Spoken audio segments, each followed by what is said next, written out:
In Wyoming storm-soaked wilds, Elliot stumbles upon a violet-skinned woman, bound and bleeding, her alien eyes whispering secrets of a galactic betrayal. Is she prey or predator? As hunters close in, their fates intertwine in a revolution that could reshape the stars. Dive into their thrilling saga. Read on. Like and subscribe to our YouTube channel for more captivating videos, and inspire us to create even more amazing content. The rain fell in sheets, thick and unrelenting, hammering the ground as if the sky itself was trying to wash the earth clean.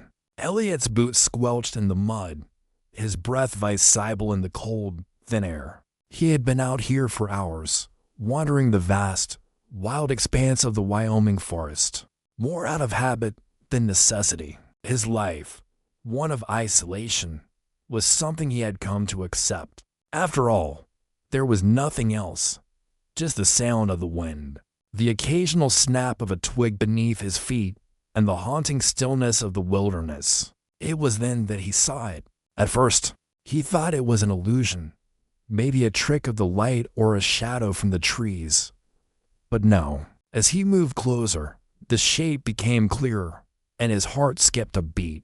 A woman, or at least, it looked like one. She was tied to a massive pine, her arms bound tightly, the ropes digging into her skin. Her body, drenched by the rain, was a violent contrast against the dark earth and the wet foliage around her. Her skin, violet, not human, glistened faintly, as if the moisture itself refused to cling to her. Her breathing was shallow, barely perceptible, and her eyes, half-lidded, flickered as though she were on the verge of death. Elliot froze. He had seen enough to know when someone was alive, even if barely.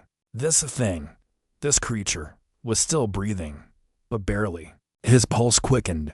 The instincts that had kept him alive out here for years took over, and without thinking, he rushed to her side. His fingers hesitated over the ropes, the wet tang of blood and dirt filling his nose. It was strange, and yet he couldn't walk away. "Stay with me," he muttered under his breath, more to himself than to her. The woman's eyes fluttered open fully, and for a split second she locked eyes with him. It wasn't fear. It wasn't gratitude. It was something else. A silent understanding passed between them. He could feel it in the pit of his stomach, a strange pull, like gravity pulling them together. Without another thought, he yanked at the ropes, desperation rising in his chest. As he cut them, her body slumped forward, too weak to stay upright. He caught her, his arms sliding around her waist to keep her from collapsing to the ground. For a moment, her weight was overwhelming, but he gritted his teeth and hoisted her up. "You're not dying out here," he muttered, his voice rough and strained. His thoughts were clouded with urgency as he began to carry her toward the cabin. Whatever she was, wherever she was from, he wasn't going to let her die alone in the woods. Not on his watch. The wind howled outside the cabin, the storm raging unabated. Inside, the flickering light of the fire cast long shadows on the walls, illuminating the rough-hewn beams and sparse furnishings of Elliot's solitary home. He moved quickly, setting the violet-skinned woman on the worn couch by the hearth, his heart pounding in his chest. Her ragged breathing was steady now, but her face was still pale, streaked with dirt and blood. Elliot grabbed the first aid kit from the nearby shelf, his hands shaking as he fumbled with the contents. He tried not to think about what he was doing, how absurd it was to bring a complete stranger, let alone one who wasn't even human, into his home. But she was alive, and that meant something.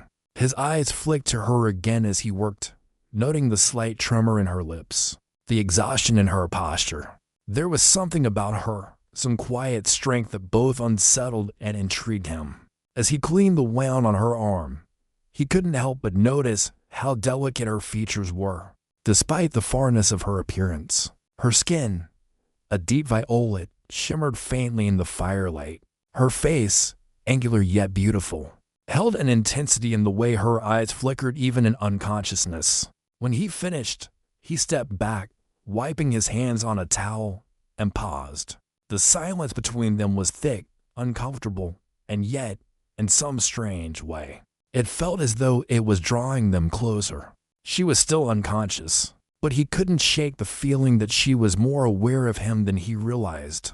Minutes later, her eyes opened slowly. At first, she blinked several times, struggling to focus. She looked around, confusion clouding her expression as she attempted to sit up. But the pain from her injuries made her wince. Elliot moved forward instinctively to help, but she recoiled slightly, her movements cautious, almost offensive. "You're safe," Elliot said, his voice rough but steady.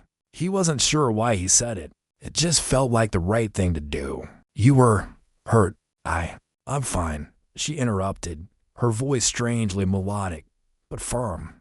She tried to stand, but her legs buckled beneath her. She gasped, falling back into the cushions with a soft thud. Elliot caught her before she could fall completely, his hands gripping her arms tightly. "Easy," he muttered, his chest tightening as their eyes met again. Her gaze was intense, calculating, as if measuring him. "Who are you?" she asked in a low, steady voice. The question hung in the air, too heavy to ignore, too sharp to let pass without an answer. "Elliot," he replied. "You can call me Elliot." For a moment, she just stared at him, and he felt a chill run down his spine. It wasn't fear he saw in her eyes. It was something deeper, something he couldn't quite place. "Where am I?" she asked, her tone clipped now, the formality in her voice returning. She was regaining control, like a diplomat finding her footing again in unfamiliar territory. "Wyoming," he said simply. She nodded slowly, absorbing the information with a quiet, calculating expression. Then, with a surprising amount of strength, she lifted her chin slightly, as if deciding something. "Thank you, Elliot," she said, her voice softening ever so slightly. He wasn't sure why, but hearing her say his name made the weight of the moment sink in. He wasn't sure what had happened to this woman or why she was here. But one thing was certain. She wasn't just any ordinary person. And he wasn't going to let her face whatever was coming alone. Not if he could help it. The fire crackled low in the hearth, casting dancing shadows across the cabin's sparse interior. The wind howled outside, relentless against the thin wooden walls. But inside the warmth of the flames, the tension between Elliot and Zara simmered quietly. She was sitting across from him, her violet skin almost glowing in the dim light, her eyes now alert and calculating. Elliot kept his gaze steady, his hands wrapped around his coffee mug.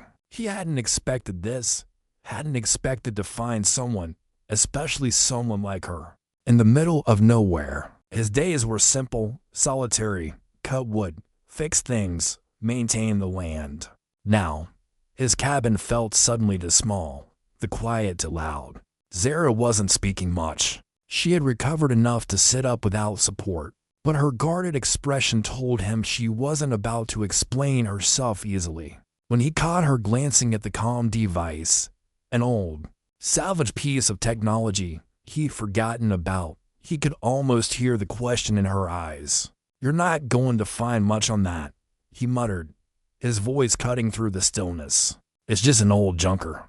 Zara tilted her head slightly, a spark of something, curiosity, flickering in her eyes. She didn't respond, but her gaze shifted to him. There was a moment of silence, and then, in a move that startled him, she reached out and lightly touched his hand. Her touch was warm, almost too warm for a person, and the sudden proximity made his pulse jump. "Why did you help me?" she asked quietly, her voice smooth, but filled with an undercurrent of something raw, something unfamiliar. Elliot blinked, unsure how to answer. He could have said it was the right thing to do, or that it was a matter of survival. But something about the question, something about the way she was looking at him, made him feel exposed. She wasn't just a stranger. She wasn't even human. He could feel her presence, her alienness, the weight of her situation pressing down on the room like a storm cloud. "I don't know," he said finally, his voice rougher than he meant it to be. He pulled his hand away, trying to mask his unease. "I couldn't leave you out there," She nodded slowly, her gaze never leaving his face. The silence between them stretched on, thick and heavy. For a moment, Elliot could almost hear her thoughts, could feel her sifting through his mind, weighing him, measuring him, as if she were trying to figure out if he was worth trusting. "I've been exiled," she said suddenly, her voice tight, "from my people. I'm J. Trader." Her words hit him like a cold wind. He leaned forward, watching her closely, as if trying to see through the mask she had carefully constructed. "You're not a traitor," Elliot said, the words slipping out before he could stop them. "At least not in my eyes." Zara's expression softened ever so slightly, and for the briefest moment, Elliot saw a crack in her armor. Something human, something vulnerable, flickered in her gaze. And just like that, a bond formed, unspoken, but undeniable, one born of shared isolation, of mutual understanding. Neither of them was fully ready to acknowledge it, but they both felt it, a pull. A connection neither of them had anticipated, one that would change everything.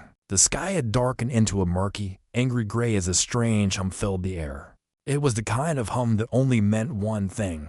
Something was coming, and it wasn't natural. Elliot's gut twisted as he turned away from the window of the cabin.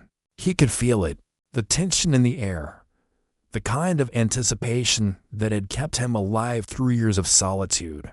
Something was wrong. Zara was at the corner of the room, near the comm device, her fingers twitching as she worked. She had been fiddling with it since the moment she regained consciousness, trying to get it to work. He hadn't asked what it was for. He didn't want to know. But now, as she rapidly tapped buttons and muttered under her breath in a language that didn't make sense to him, he realized just how much she was still holding back. "I need to leave," she said suddenly, her voice sharp, cutting through the low hum of the cabin. Her back was to him, but Elliot could hear the tension in her words. The air was heavy, as if she were about to break something big. "Leave?" he asked, stepping closer. His voice was low, controlled, but his pulse quickened. "What do you mean, leave?" Her head snapped up. "They found me." Elliot's heart skipped a beat. "Who found you?" Before she could respond, the sharp, screeching whine of a descending craft cut through the storm. His eyes snapped to the window, and his worst fears were confirmed. A ship, sleek and metallic, hovered ominously above the tree line. His pulse thudded in his ears. "Damn it," he muttered under his breath, his hand instinctively reaching for the rifle propped against the wall. His thoughts were racing, adrenaline surging through him as he realized just how serious the situation had become. Zara was already moving, her face tense, her violet eyes flashing with an unsettling determination. She was faster than he'd expected, gathering her things in one fluid motion. But she was not panicked. No, there was something almost calm about the way she moved, like this was nothing new for her. "They're here for me," she said again, her voice colder now, "and they won't stop until I'm gone." Elliot's mind raced as he glanced at the cabin door. The ship was too close. They had no time to hide, no time to plan. He couldn't let her face whatever this was alone.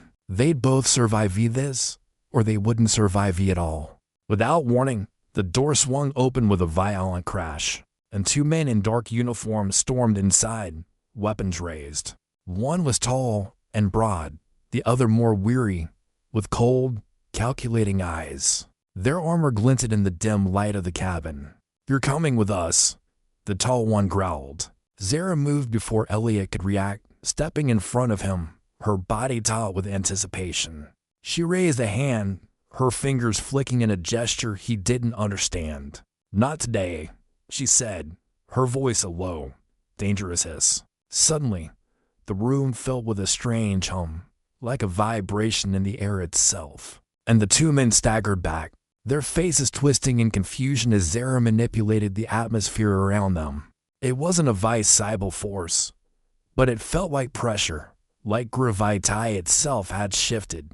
Elliot could barely keep up, but when the first soldier fell to his knees, gasping for air, it hit him hard. Zara wasn't just a diplomat, she was a warrior. The other soldier took a step back, reaching for his weapon, But before he could fire, Zara's voice rang out, cold and commanding. "Leave now." For a moment, everything seemed frozen. Then, as if the universe itself complied, the soldier hesitated and then dropped his weapon, stumbling backward out the door. The storm outside howled louder than ever as the ship's engines powered up again. Zara turned to Elliot, her expression hard. "They'll be back," she said quietly, almost regretfully. "And next time, it won't be this easy." Elliot's heart was pounding in his chest, the adrenaline still surging. He looked at her, really looked at her for the first time, and saw the weight of everything she'd been through reflected in her eyes. "Then we'll be ready," he said firmly.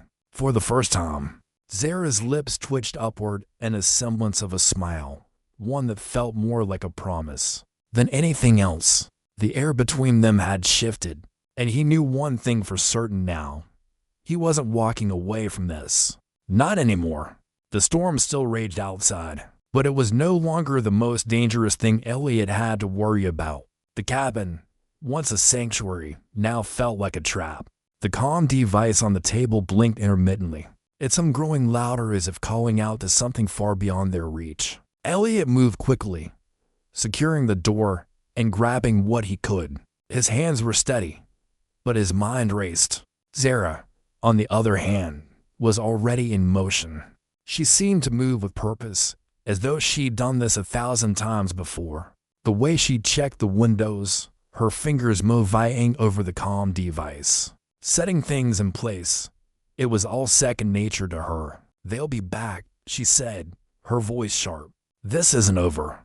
We need to leave now." Elliot didn't need convincing. The last few hours had proven how dangerous the situation really was. He nodded and grabbed his rifle, checking it briefly before securing it across his back. He didn't know what was coming, but whatever it was, he wasn't going to face it unprepared. Zara moved with military precision, gathering a few small items from the cabin's sparse shelves. The way she worked, the calmness in her eyes, told him she wasn't just some exiled diplomat. She was trained. Whatever her past was, it wasn't the life she was levying now. It was clear she had known battle, had known loss. "Can you fly?" Elliot asked, trying to keep his voice steady despite the anxiety in his chest. Zara glanced at him, her lips tightening. "I can do what's necessary," she said simply. "But we won't be flying anywhere if they lock down this area." Elliot frowned. He didn't ask for more details. The situation was already out of their hands. Without warning, the sharp whine of an engine pierced the storm, louder this time, more insistent. Elliot's stomach clenched. He knew that sound all too well, the hum of the Voryn scout ship. They had found them. "They're already here," Zara said, her voice flat, her expression set.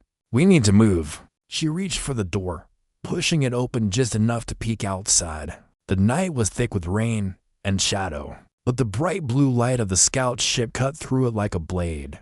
Its outline loomed just beyond the tree line, hovering silently, waiting. "Let's go," Zara said. They didn't waste a second. Elliot's pulse spiked as they dashed into the woods, the wet ground slippery beneath their feet. They had a head start, but not much. The ship was close. Too close. Zara led the way, her speed and agility surprising him. She moved like she knew the terrain, her feet light and silent despite the rain. Elliot followed, doing his best to keep up, his heart thudding in his chest as they made their way deeper into the forest. They had no plan, no clear destination, just the raw, desperate instinct to survive. Behind them, the sound of the ship's engines intensified, a low, menacing hum that echoed through the trees. Elliot could feel the pressure rising in his chest. They were being hunted, and every second they stayed on the ground was a second closer to being trapped. Then, just ahead, Zara stopped abruptly. She raised a hand, signaling for silence. Elliot froze, his breath coming fast and shallow. The hum of the ship grew louder, now almost directly above them. Zara crouched low, her body tense as she scanned the area. Her eyes met his, silent communication passing between them. She'd made a decision. "We're going underground," she whispered urgently. Stay close. She motioned for him to follow, and he did, keeping his steps light. Trying to mask the fear gnawing at him, she led them to a small depression in the earth, a hidden entrance to an old, abandoned bunker. It was barely visible beneath the thick underbrush, but Zara knew exactly where it was. They ducked into the entrance just as the scout ship passed overhead, its light sweeping across the trees. Elliot's heart pounded in his ears as they crawled into the cold, damp interior of the bunker. The door slid shut behind them with a soft hiss. Zara exhaled a long, measured breath, but there was no relief in her expression. They'll be searching for us soon, she muttered.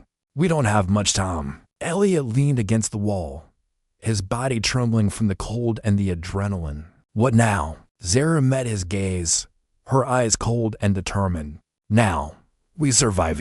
The door to the bunker sealed with a soft, final click. The hum of the ship faded, but the danger wasn't over. Not by a long shot. The cold, damp air inside the bunker was thick with tension. The distant sound of the Voryn scout ship's engines, though muted now, still echoed in Elliot's ears. His breath was ragged from the sprint through the rain-soaked woods, his heart still pounding in his chest. The only sound now was the soft hiss of their breaths and the occasional creak of the bunker's old, rusted walls. Zara, though, was calm. Too calm. Her back was straight, her expression unreadable as she crouched beside a set of old, dusty consoles, her fingers moving with practiced precision over the damaged equipment. Elliot watched her, the way she worked, her movements sharp and controlled. She was a stranger. No, she was more than that. She was something else entirely. He couldn't place it, but there was something beneath the surface of her icy exterior, something he hadn't yet touched, and for the first time, he felt a flicker of doubt about the danger they were both in. What are you doing? He asked, his voice low. The air felt charged, like static just before a storm. I'm getting us out of here, she said without looking up. This bunker's an old Voryn relay station.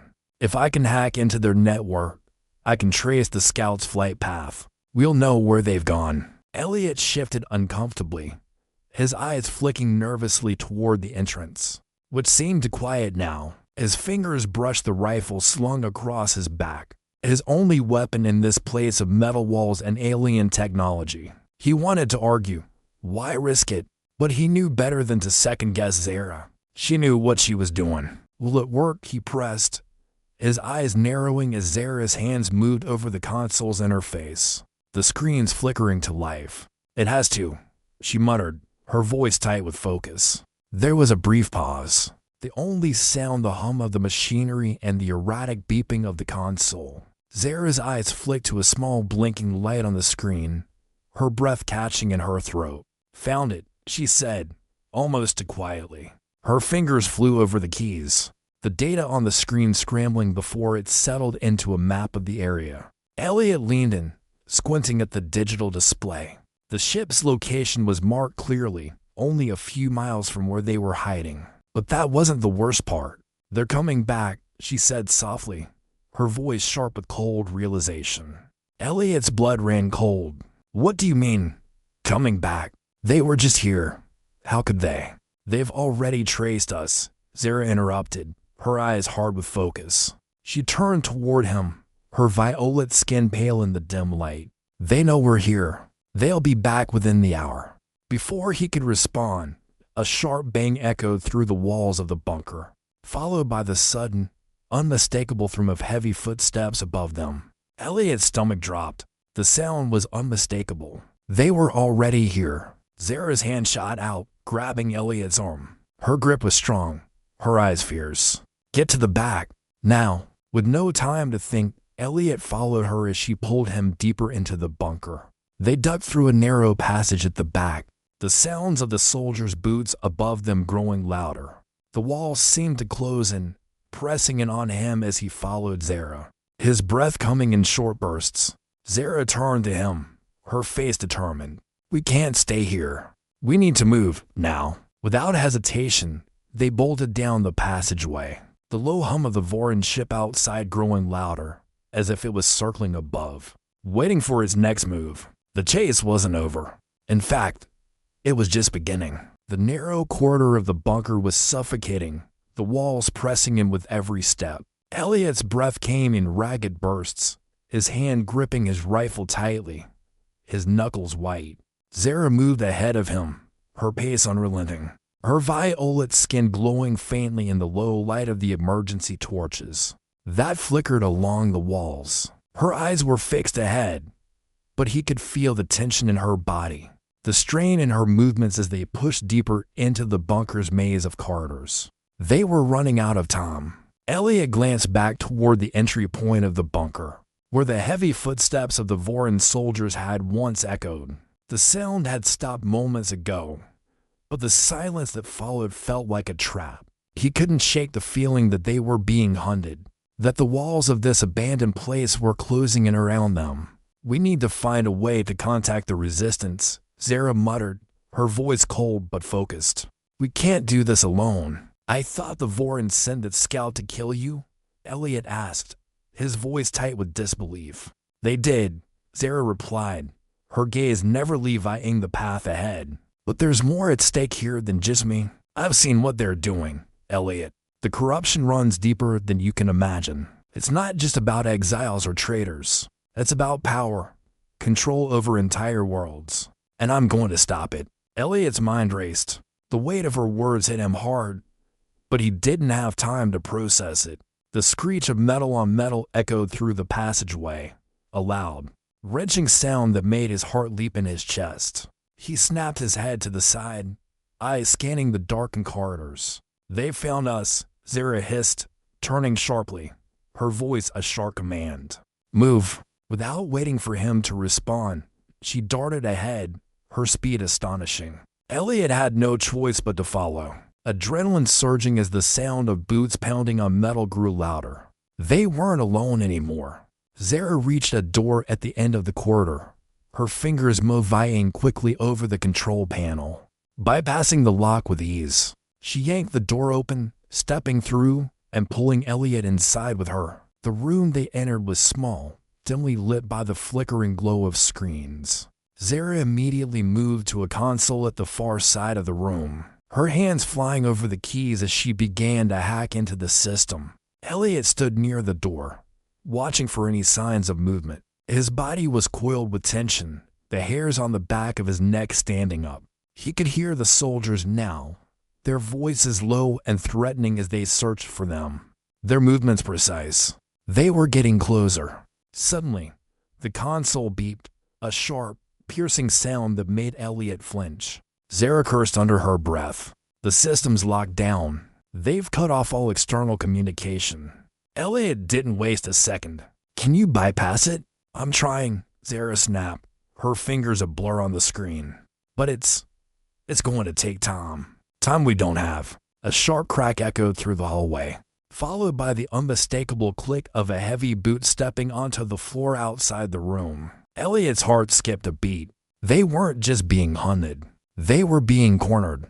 Zara's voice was low, steady, but laced with urgency. "Get ready. We don't have long." Elliot tightened his grip on his rifle, his mind racing. This wasn't just about survival anymore. This was about something bigger than both of them. The realization hit him like a hammer blow. Whatever she had uncovered, whatever she was about to broadcast, was dangerous.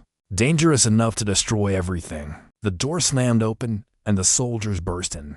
"Get down," Zara shouted, shoving Elliot to the floor just as a volley of energy blasts hit the console, sparking the air with blue light. Elliot hit the ground hard, the impact knocking the breath from his lungs. He quickly rolled to the side, his rifle raised.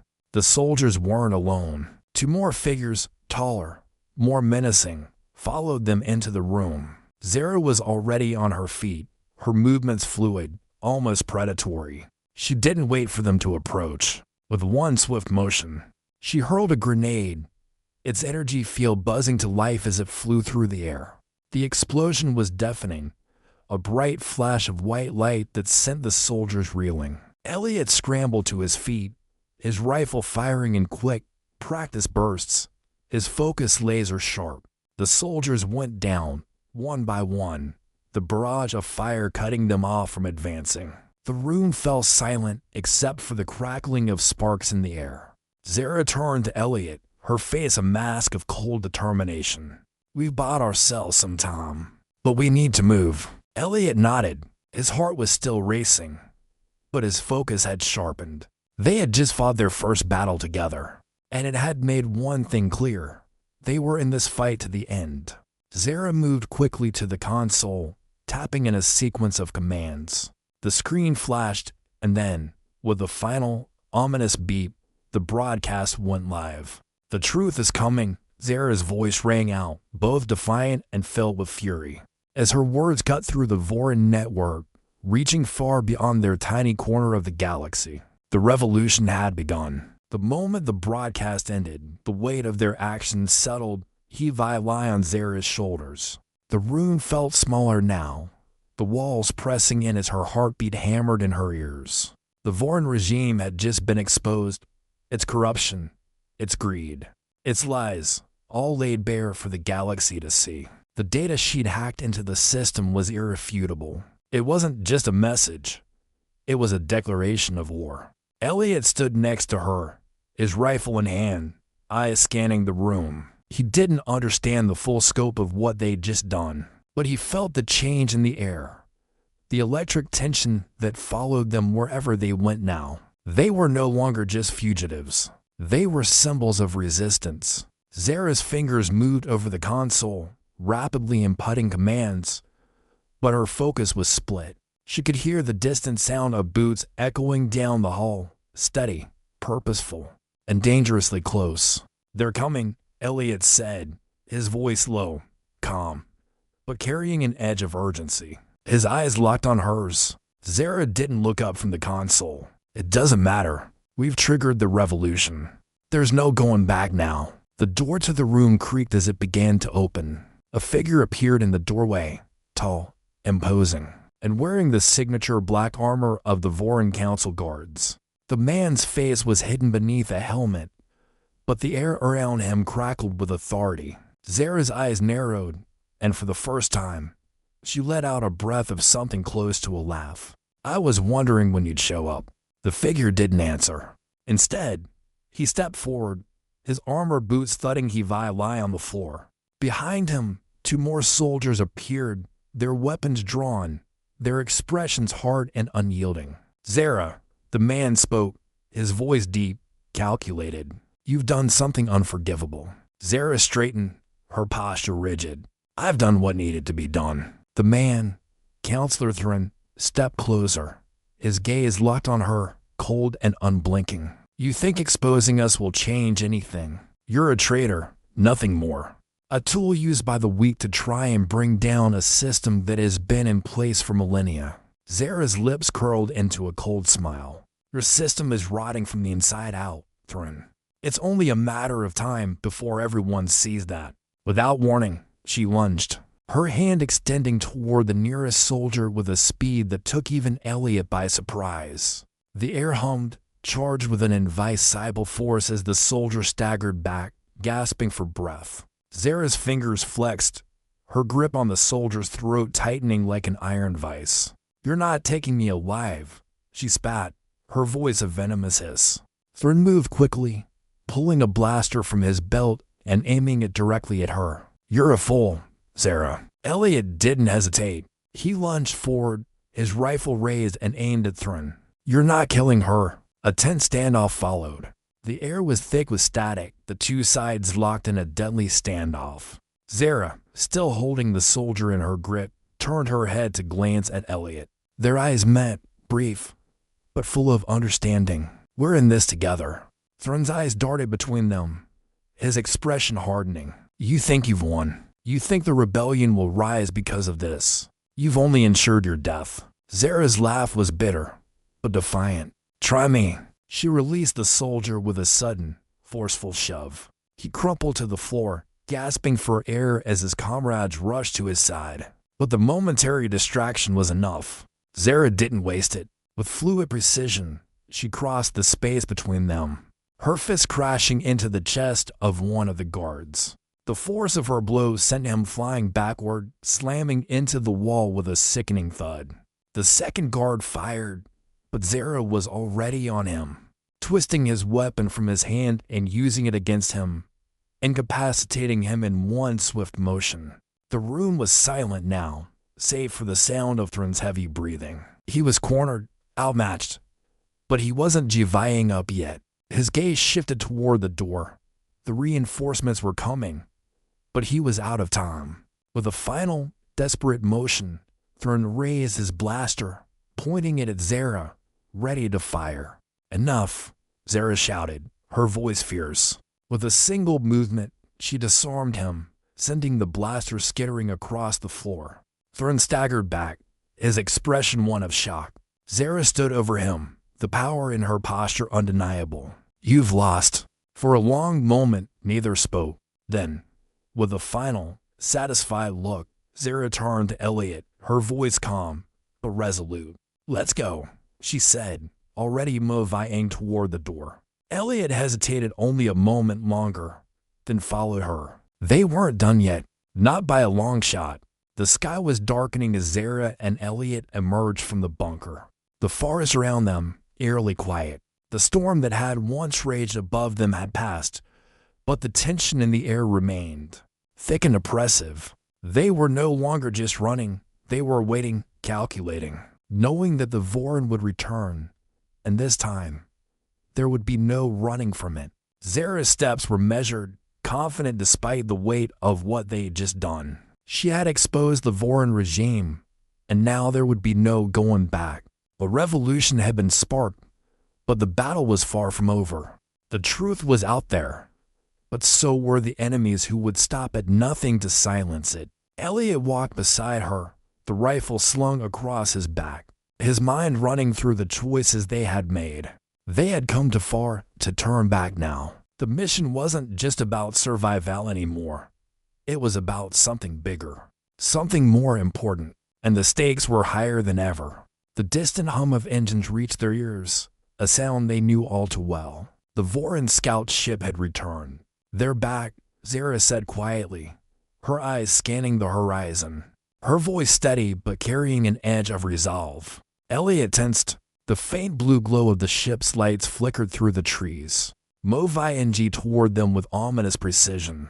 The shadows in the forest seemed to stretch longer, the weight of what was coming pressing down on both of them. "I'm not running anymore," Elliot said, his voice low, but firm. He turned to Zara, locking eyes with her. "We end this now." Zara's gaze softened just for a moment, a flicker of something between them that spoke volumes. She didn't need to say anything. The decision had already been made. They made their way to a clearing, the Voryn ship now hovering just above the tree line. The wind picked up again, carrying the sound of distant engines, the vibrations of the ship reverberating through the ground beneath their feet. They didn't have much time. The soldiers would be deployed soon, and the confrontation was inevitable. As the ship descended, Zara pulled a small device from her jacket, a beacon. She activated it with a swift movement, sending a signal high into the air. It wasn't a distress call. It was a challenge, a declaration of defiance. Moments later, the first wave of soldiers dropped from the ship, landing silently on the forest floor. Their armor gleamed in the dim light, their weapons raised, ready to strike. But they hadn't expected Zara to be waiting. With a sudden burst of speed, Zara lunged forward, her movements like lightning. She grabbed the nearest soldier by the throat, her fingers tightening with a strength that left no room for escape. The soldier gasped, but she didn't relent. A sharp twist of her wrist, and he was on the ground, incapacitated before he could even react. Elliot was right behind her, his rifle aimed and steady. He fired, one shot, two shots, taking down the soldiers who rushed forward to retaliate. His aim was precise, his movements calm. There was no hesitation in his actions now. Zara ducked low as another soldier tried to fire at her, using the trees for cover. She moved like a predator, silent and deadly, her hand steady as she disarmed one soldier and used his own weapon to take out the others. Each move was calculated, each strike a step toward their victory. The last of the soldiers fell to the ground, their weapons scattered, their resolve shattered. The clearing fell silent except for the faint hum of the Voryn ship above them. Zara and Elliot stood amidst the fallen bodies, their chests heaving, their eyes locked. Zara looked up, her expression fierce, yet something softer lingering in her eyes. "It's done," she said, her voice steady but filled with an unspoken weight. Elliot nodded. The battle was over, but the war was just beginning. The revolution had started, and they had ignited it together. With a final glance at the wreckage around them, Zara and Elliot turned, side by side, walking away from the clearing toward whatever came next. The fight for the galaxy was far from over, but one thing was certain: they would face it together, and they would never stop fighting. The world had changed, and they had changed with it.